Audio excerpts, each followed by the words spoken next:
This is Montañosa gift, and this time we're going to prepare orders 10 boxes of 30 days. That will be equal for 300 sachets. So, meron na po tayong nagawa ng mga fruit teas. I just need to fix the boxes. Yan. So, ito yung final packing stage. Okay, so, na-print out na yung ating mga notes, yung thank you notes natin.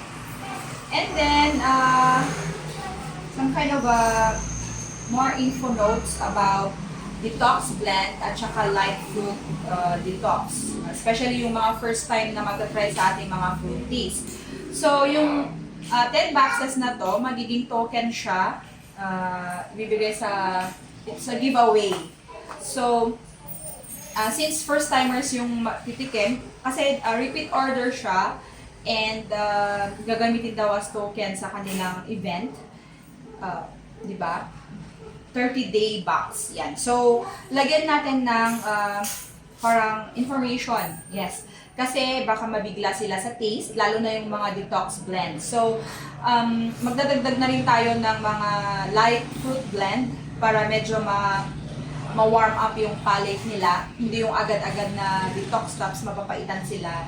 Sayang naman, di ba? May mga ganon. First na experience nila, hindi na nila, di ba? Pag sensitive, hindi na nila gustong tikman. So, it's better if we introduce a friendly palate or merong information para may heads up. Yan. Yan. Kasi yun yung naging kulang ko nung past few days sa aming mga fruities kasi ang alam ko, alam na nila, di ba? Pero since may mga iba din na in a way, kailangan talagang sabihin, lalo na yung mga taste profile ng mga herbs or yung mga ganitong detox. Especially, hindi sila processed na niluto mo sa sugar, they are dehydrated. So, kailangan natin inform yung ating mga customers. Yan. So, yan, nakakat na rin ako ng mga stickers for our, actually our fruit teas are already here in the containers. Yan, medyo marami hanggang pa sa loob. Marami-rami pa yan. Pero ngayon, yung sa ating munang fruit tea boxes.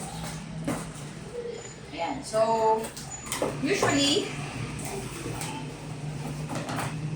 yung isang box na to, it can carry a 30-day box.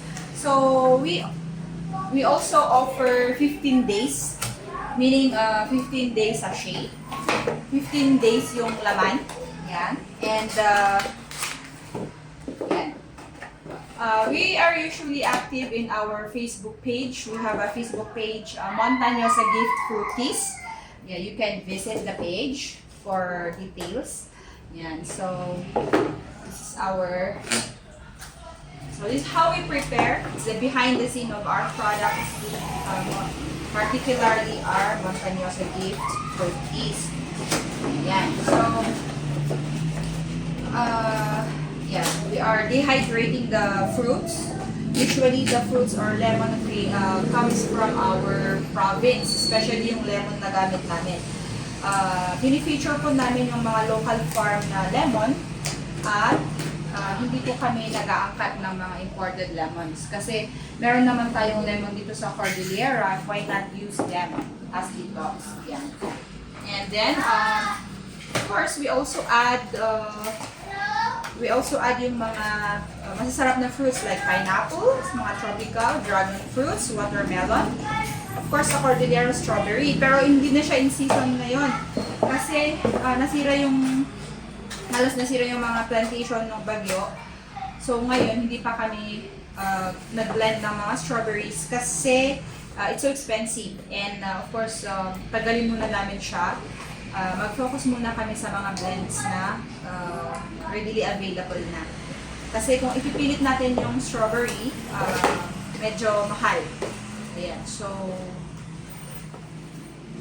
very promise. Yung price niya is times 3, times 4. Yan. So, paano naman, alangan naman na agad-agad abrupt na mag-adjust tayo. So, pwede natin siyang tanggalin. Marami naman tayong available na dried fruit. And marami naman tayong blends. Yan. So, yun lang, nawala lang yung blend ng strawberries. Okay. So, ayan. So, dragon fruit paste halos. Ayan. And meron tayong apple and kiwi, mga ganun. So, we have a lot of variety din. Hindi lang about sa strawberry. Pero of course, strawberry sana yung future natin kasi we are in the Cordillera. But that's okay. Eh? So this will take a long time, guys. So I'll be back in a while.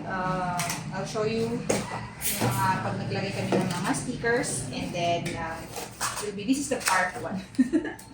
Yan, kasi medyo matrabaho kapag sa packing na rin kasi mano-mano yung packaging namin. Medyo personalized po kasi yung aming fruity box. Kami na rin po yung gumagawa ng sticker, gumagawa para may sariling feels din or personal brand, business brand yung aming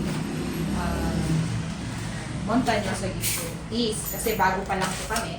I mean, wala pa kaming ganung pangalan, wala kaming brand. So we are so wait lang. Hirap yan. So corrugated box yung gamit namin. Meron pa kaming pouch, yung pouch na yung white, pero as a token or gift, mas prefer nila yung gift boxes.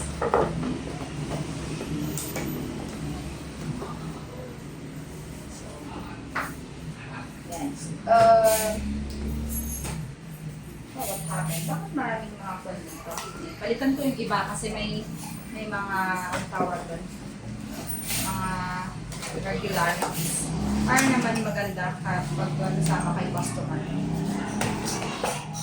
Okay, pero it's okay. And so, thank you for joining me. I will be back in a while. Bye!